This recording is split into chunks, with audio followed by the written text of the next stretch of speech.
వచ్చే ఎన్నికల్లో తనకు టికెట్ రాదని కొందరు సునకానందంతో ప్రచారం చేస్తున్నారని మండిపడ్డారు మంత్రి రోజా. ఎన్నికల్లో తప్పకుండా పోటీ చేస్తానని స్పష్టం చేశారు. గడప గడపకు మొదలు అన్ని ప్రభుత్వ కార్యక్రమాల్లో ముందు వరుసలో తానే ఉన్నానని చెప్పారు రోజా.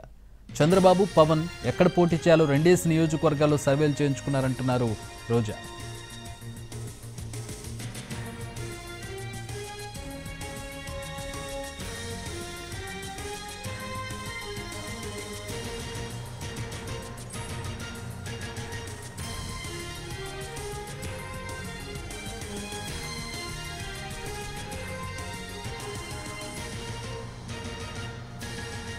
వచ్చే ఎన్నికల్లో తనకు టికెట్ రాదని కొందరు సునకానందంతో ప్రచారం చేస్తున్నారని మండిపడ్డారు మంత్రి రోజా. ఎన్నికల్లో తప్పకుండా పోటీ చేస్తానని, ప్రభుత్వ కార్యక్రమాలన్నింటిలో అలాగే గడప గడపకు అన్ని కార్యక్రమాల్లోనూ తానే ముందున్నారని చెప్పారు.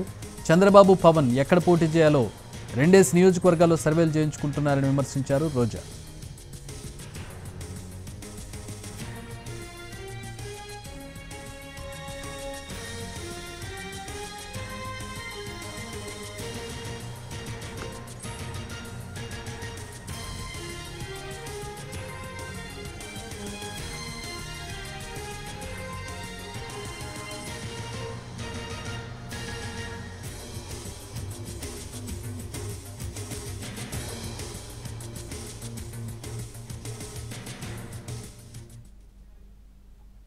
కానీ మంత్రులు కానీ ఒకవేళ ప్రజలకు అందుబాటులో లేక సీటు లేకపోయినా ఆల్టర్నేటివ్ వాళ్ళకి జగన్మోహన్ రెడ్డి గారు ఏం చేయబోతున్నారో కూడా చెప్తున్నారు.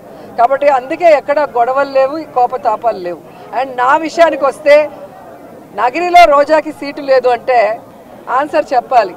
ఈరోజు చంద్రబాబు నాయుడుకి ఒక చోట నించుండే దానికి దమ్ము లేదు, పవన్ కళ్యాణ్కి ఒక చోట నించునే దానికి దమ్ము లేదు. అందుకే రాబోయే ఎన్నికల్లో రెండు చోట్ల నించుంటామని చెప్పి సర్వేలు చేయించుకుంటున్నారు. మేము మా ప్రజలకి అందుబాటులో ఉన్నాం కాబట్టే ఈరోజు 2 సార్లు ఎమ్మెల్యేలు అయినాం, మంత్రులు అయ్యాం. సో ఖచ్చితంగా 2024 175కి 175 కొట్టబోతున్నాం.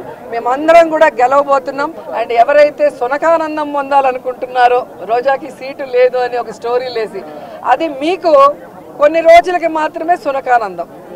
మా కార్యకర్తలకో నాయకులకో ఎవరికి కూడా బాధ లేదు, ఎందుకంటే వాళ్ళకి నిజం తెలుసు నాకు సీటు ఉందని.